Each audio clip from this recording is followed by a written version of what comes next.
All right, wonderful. So the floor is all yours if you're ready. Thank you.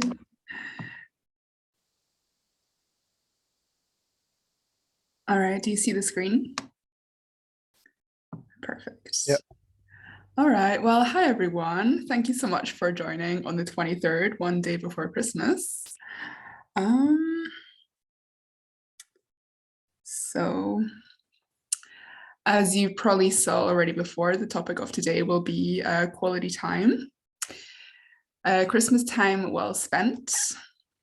So yeah, you probably all heard of the 5 love languages before. One of the love languages is quality time. And I just picked out a few kind of guidelines or rules to quality time. Yeah, so the first one is being mentally present. And I guess once in a while I do catch myself kind of fake listening, you know, but of course I still care for that person. But yeah, it is definitely something in progress. But yeah, it also shows the other person respect, of course, when we are always mentally present, right? And not like on our phones on the side. And then the second one would be being affectionate.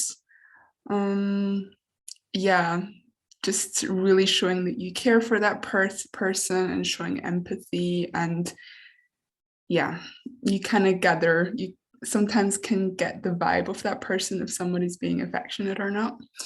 And then the third one, I guess that is a bit of a no-brainer, a no phone zone. Actually, just a couple of weeks ago, Gabriel and I, we were watching something like on Zoom. It was, it was a series. And then I got a message on my phone and I just checked quickly and it was a friend who messaged me and then it was something really funny. So I messaged her back. And then Gabriel noticed that I was on the phone, right? And then he stopped actually the series and it took me like a second or two until I reacted. And of course he noticed that I wasn't really paying attention. And then a couple of weeks later, he did the same thing. Like he was also on his phone for a while, just for a couple of seconds. And then actually I realized, oh my gosh, that's how he felt when I was on the phone. Like I felt really bad for him that I made him feel that way, you know? So then, yeah, it was a bit of, it was a good lesson to learn. Yeah, so I'm definitely more aware of that right now. And then the fourth one is being deliberate with time. And yeah, you know, when you spend time with a person, even though you maybe spend the whole day with them or like an afternoon, no matter how long you spend with them, it could even be like an hour. Even an hour can be better spent than like the whole day, right? It's always about the feeling that you get at the end of the day with that person. And so for me personally, I prefer like quality time before quantity time. So better like 2 hours, great time instead of like the whole day, just like average. And yeah, like really investing and being in the moment. And then the fifth one would be quality conversations. And yeah, it's always nice to have fun talks with people, right? But then, yeah, just really making that investment to like dig deeper and go deeper and really getting to know that person, or with your parents as well. Of course, like over Christmas, it's always nice to catch up with them, seeing where they're standing. And, you know, when people are asking, oh yeah, how are you doing? You just say like, yeah, I'm fine. But of course, maybe there's like so much going on that, you know, leaving that space to share and also leaving space for God to work through you and through your conversations, right? Yeah, so I think Christmas time is a very nice time to kind of spend that.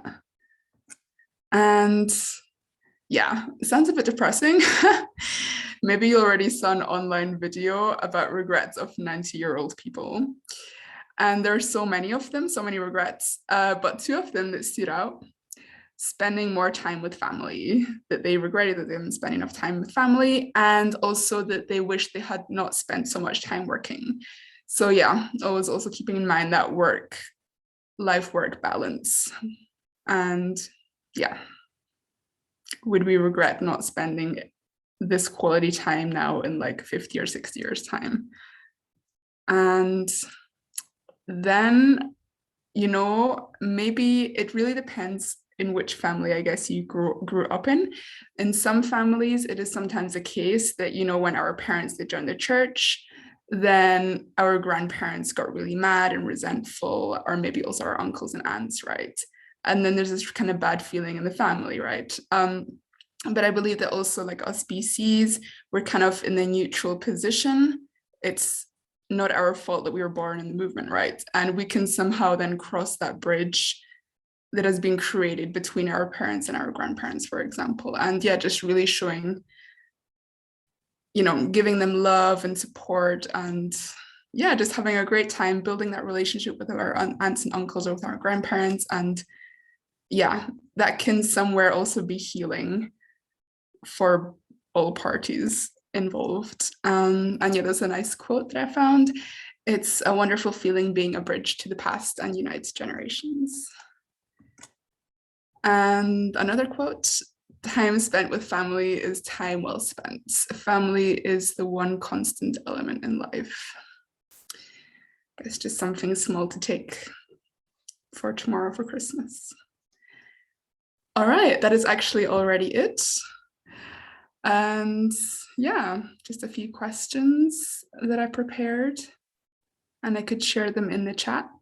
That's okay, Alex? Yeah. All Yeah, right. do so.